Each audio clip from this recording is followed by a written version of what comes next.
এজোপা গছ কাটিলে মইনা দুজোপা গছ ৰুবা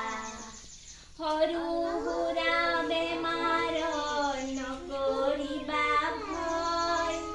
গছৰ পাতে নানা ৰোগ কৰে নিৰাময় তুলসী ৰখে বোলে কাম ভাল কৰে মানিমুনি ভেদাইলতাই পেট চাফা কৰে আকৌ শুনা মইনা শুনা শুহা শুনা মইনা শুনা